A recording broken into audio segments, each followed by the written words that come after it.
Hello guys, this is Richard Rich TV and welcome back to my channel. But before I start the devotional guys, I would like to shout out the Father First Lord channel na napunta rito at nag-join sa devotional. Shout out ang God, Best to Grace Magsayo, Sophia Canillo, Divine Villarin, Maycan Ortea, Erica Soler, Christine Arobo, Sia Casino, Sarah Jane Calma, Foreman's Work, Ben Lawrence Chonko, Friends and Dog, Bon Anthony Balmoria, Gibacoteco, Francis Laico, Goldilas, Hart Ponsalan, Connie Blog, Jans TV, Foreman's Work, Michael Aborita, Heavens of TV, of Kuya, SSCTV of Kuya, Jasmine Horomo, Clarice Hilado, Mark Binghay, Lady Piuna Matadling, Dave Mansagiton, Mariel Kaay, Faith Joy, Victory, Chelsea Gumbao, James Tariao, and Debian Bantulinaw.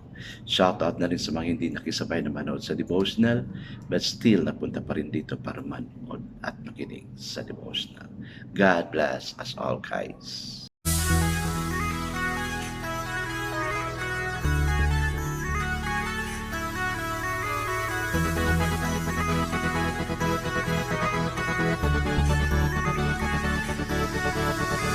Rich TV, where you heard it, number one is on the top. Good advice is they'll never stop. Rich TV, where you heard it, number one is on the top. Good advice is they'll never stop.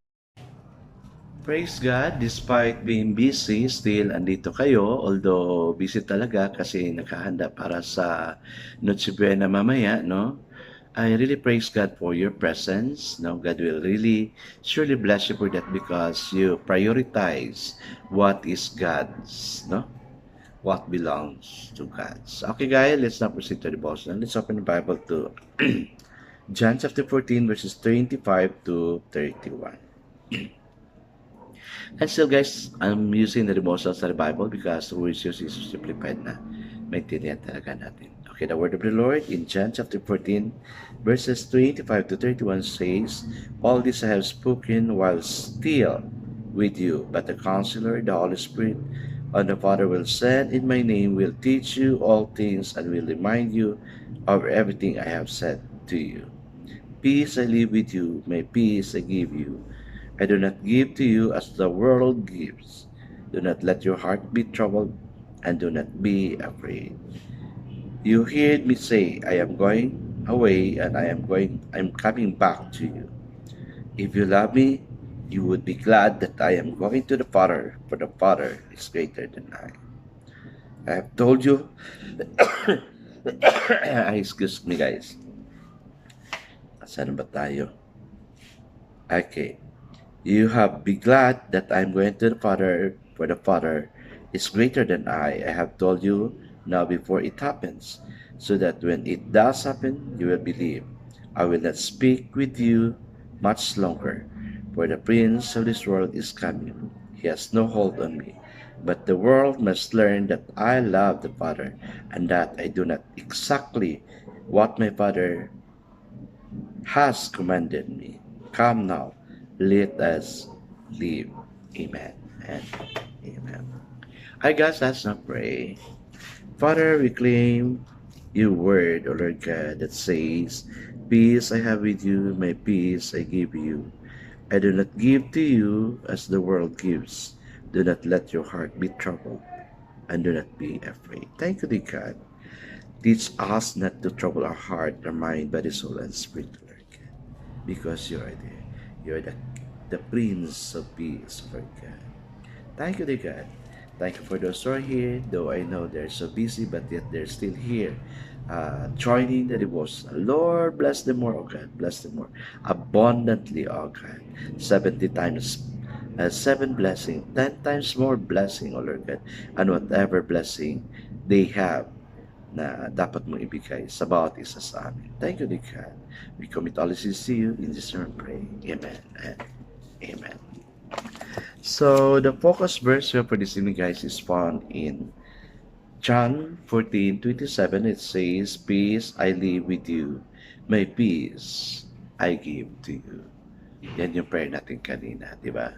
Okay, so the title of the devotion for this evening, guys, is Christmas Peace Makers.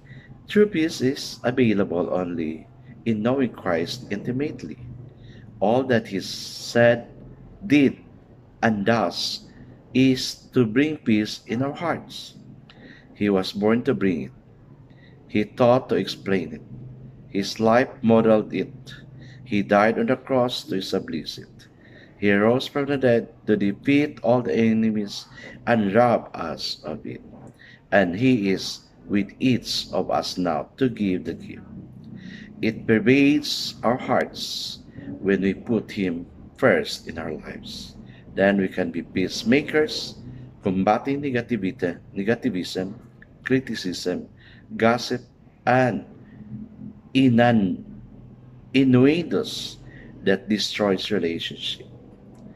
We will become active in working for peace between us and others, between people who need to understand, forgive, and accept one another, and in our society. Think of what the future could be if your sole purpose, were to bring reconciliation among your family, friends, and people in your community. Picture what you would be like as a peace possessed person. Then use your imagination to focus what you will be like as you communicate Christ's peace in active peacemaking. Thank you. Thank the Lord that it shall be so by His power in you. Oo nga namang no. Kung ikaw yung gagawin ni Lord, gagamitin ni Lord to bring peace, no? To make reconciliation with those who are in trouble, whose relationship is in trouble. Napakaganda kaya na ginamit ka ni Lord na to be a peacemaker. Lalo-lalo na if you pangunahan mo na ikaw yung una na mag-ask ng peace to those people who are angry with you and to those people whom you're angry with. No? Kasi iba talaga pag may peace and presence of mind, makakatulog ka lang na mahimbing. No? Prince of Peace, Everlasting God, siya yung peacemaker natin. Kaya before mag-Christmas, as much possible, before mag-Noche Buena mamaya, be a Christmas peacemaker. Pray. Keep praying that there would be reconciliation among members of the family. Kasi napakasakit naman, no? May kagalit ka sa table mamaya o Christmas pa naman, then may kagalit ka, hindi mo na gusto yung ginagawa niya. Dapat there will be reconciliation. So guys, we must be a peacemaker. Hi guys, let's now pray. Father God, peace is ours only as we give it away. Amen and amen. Yes, guys, believe on what we pray. Peace is with us if we give it away. God bless us all, guys, because I know God's strong blesses 10 times better. This is again Rich TV. Kita-kita tayo ulit. Paalam.